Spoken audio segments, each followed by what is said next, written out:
So I had a bit of a strange dream there the other night.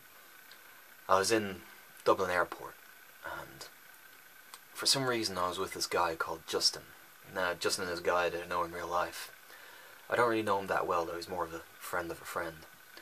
But we're in just Dublin Airport anyway together, and we're looking for another friend of mine who's a much better friend of this girl called Emma. And we had deduced that Emma was on the second floor of Dublin Airport, and we needed to go find her.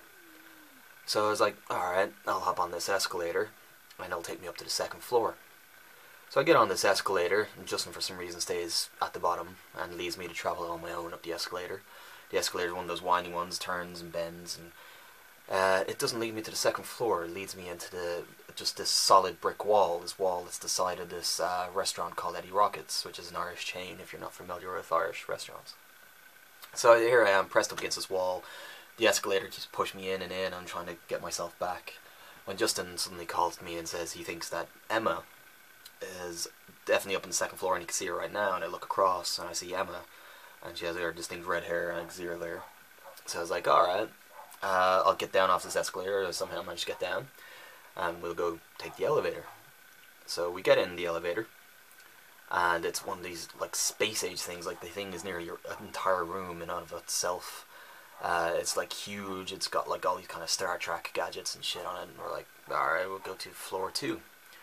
So the elevator whooshes up, and we go up, and the door is open. Only when the door is open, there's no airport there.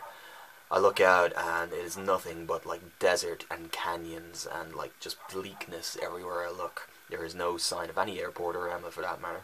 And Justin has disappeared at this stage. I don't know why. So I could see like nothing. Like, when I look down out of the elevator, there's nothing to step out onto. The elevator is just kind of like hovering in midair, and it's like hundreds and hundreds of feet up in the air. But I can see like this ledge of a canyon like within jumping distance, so I decide I'm gonna go for that. So I jump from the elevator, and I catch onto the ledge, and I pull myself up into this like desert wasteland, and start exploring a bit. I keep walking, and I suppose walking towards civilization again. When I encounter these people that I suppose were much like Native American Indians.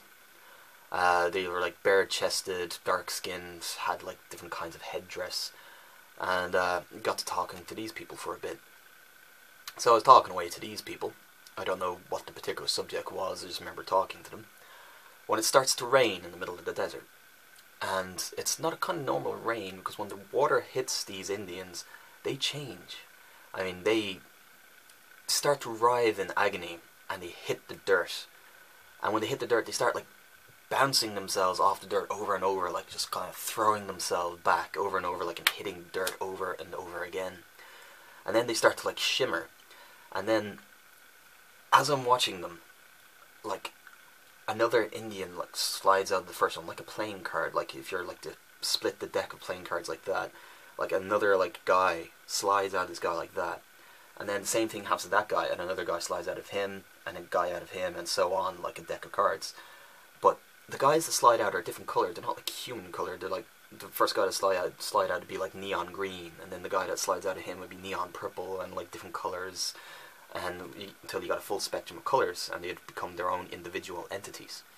So like all these Indians like arriving around, and they're all these different colours and duplicates of each other, and then they start to transform again into these kind of more like demon-like creatures, which is really strange. And then from there on, they like bring me to this like underground cave, and I'm in this cave with all these like Indians turned demons.